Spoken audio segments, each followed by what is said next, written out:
आखिर क्यों समुद्र में डूब जाएगा? जगन्नाथपुरी धाम कैसे इस मंदिर के डूबने से होगा? कलयुग और इस पृथ्वी का अंत।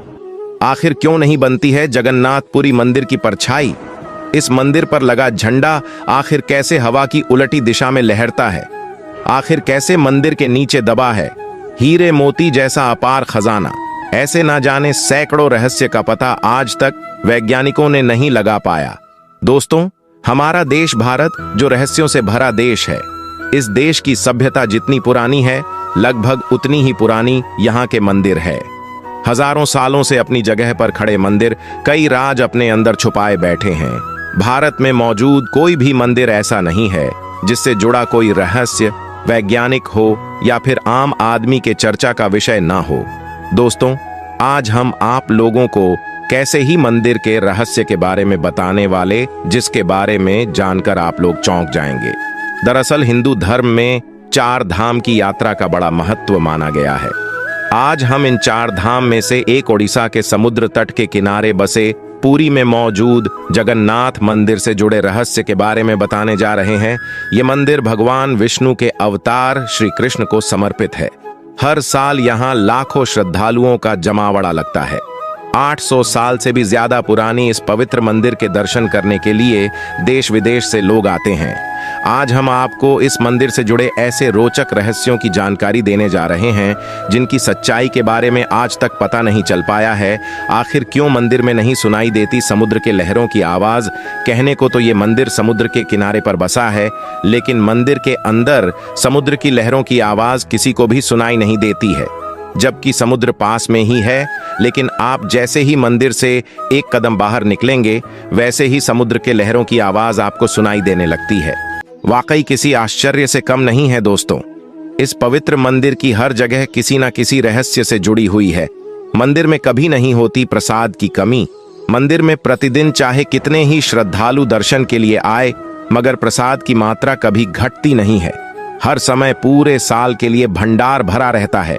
ऐसी मान्यता है कि भगवान जगन्नाथ के प्रताप से यहाँ हजारों लोगों से लेकर लाख लोगों तक को प्रतिदिन भरपेट भोजन खिलाया जा सकता है। चाहे श्रद्धालुओं की संख्या में कितनी भी बढ़ोतरी क्यों ना हो जाए, मंदिर के अंदर पकाया जाने वाला प्रसाद कभी कम नहीं होता है। दोस्तों, उसके पीछे भी एक रहस्य है। दरअसल इस मंदिर की रसोई भी सबको हैरान कर देती है। दरअसल यहाँ भक्तों के लिए प्रसाद पकाने के लिए 7 बर्तन एक दूसरे के ऊपर रखे जाते हैं, लेकिन हैरानी की बात यह है कि सबसे ऊपर रखे बर्तन में प्रसाद सबसे पहले पकता है, फिर नीचे की तरफ एक के बाद एक बर्तन में रखा प्रसाद पकता जाता है। इसके अलावा यह भी कहा जाता है कि यहाँ हर दिन बनने वाला प्रसाद भक्तों के बीच कभी कम नहीं पड़ता। चाहे 10-20 लोग आए या लाखों लोग, सबको प्रसाद जरूर मिलता है।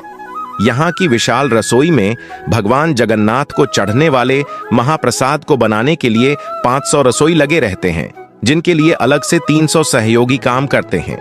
यानी कि करीब 800 लोग मिलकर महाप्रसाद तैयार करते हैं। दोस्तों, कहा जाता है कि मंदिर का प्रसाद तभी खत्म होता है जब मंदिर के दरवाजे बंद कर दिए जाते हैं। भगवान जगन्नाथ के मंदिर में आज भी कई ऐसे चमत्कार होते हैं जिनका जवाब विज्ञान के पास भी नहीं है। पुराणों के अनुसार जगन्नाथ मंदिर को धरती का बैकुंठ माना गया है, क्योंकि भगवान श्री कृष्ण आज भी यहाँ मौजूद माने जाते हैं। पुराने समय से ही यहाँ की सबर जनजाति के आराध्य देव हैं, और ऐसा कहा जाता है किसी वजह से यहाँ भगवान विष्णु का रूप अन्य मंदिरों की अपेक्षा थोड़ा अलग नजर आता है। रोज बदल जाता है मंदिर के शिखर का झंडा, हवा की उलटी दिशा में उड़ता है मंदिर का झंडा। जगन्नाथ मंदिर का सबसे बड़ा रहस्य यह है कि इसकी शिखर पर मौजूद झंडा हमेशा हवा की विपरीत दिशा में लहराता है। वैसे आमतौर पर दिन के समय हवा समुद्र से धरती की तरफ चलती है और शाम को धरती से समुद्र की तरफ, लेकिन आपको जानकर हैरानी होगी कि यहाँ ये प्रक्रिया उल्टी है। अब ऐसा क्यों है, ये रहस्य आज तक कोई नहीं जान पाया है। भारत में किसी भी मंदिर का ध्वज हर दिन नहीं बदला जाता है, लेकिन जगन्नाथ जी का मंदिर ही एकमात्र मंदिर है जिसका ध्वज हर दिन बदला जाता है। हर दिन एक पुजारी को ऊंचे गुम्मद पर चढ़कर ध्वज बदलना होता है। जगन्नाथ मंदिर की ऐसी मान्यता है कि अगर एक दिन भी ध्वज नहीं बदला गया तो मंदिर 18 सालों के लिए बंद हो जाएगा। जगन्नाथ मंदिर के शिखर पर एक सुदर्शन चक्र लगा है, जिसके बारे में कहा जाता है कि उसे किसी भी दिशा में खड़े होकर देखें पर ऐसा लगता है कि चक्र का मुंह आपकी ही तरफ है। इसी तरह एक और रहस्य यह है कि मंदिर की शिखर की छाया हमेशा अदृश्य ही रहती है, उसे जमीन पर कभी कोई नहीं देख पाता। जगन्नाथ मंदिर के खजाने का रहस्य, क्या मंदिर के नीचे दबा है कोई खजाना? ऐसा माना जाता है कि मंदिर की जितनी ऊंचाई है ये उतना ही गहरा भी है। मंदिर का खजाना, जिनमें रुपए पैसे ही नहीं रत्न और जवाहरात भरे हुए हैं। कोर्ट के आदेश के बाद रत्न भंडार कक्ष में 2018 को कड़ी सुरक्षा के बीच 16 सदस्यों वाली एक टीम में 34 साल के बाद यहां जांच के लिए आई थी। इस घटना के करीब 2 महीने बाद मंदिर के खजाने की चाबी के गायब होने के बाद सामने आई थी, जो अब तक नहीं मिली है।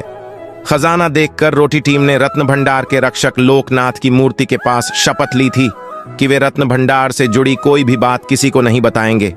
उनका काम सिर्फ ढांचे की मजबूती और सुरक्षा का मुआयना करना था। इस दौरान उन्हें खजाने वाले संदूक और रत्नों को छूने की इजाजत नहीं थी।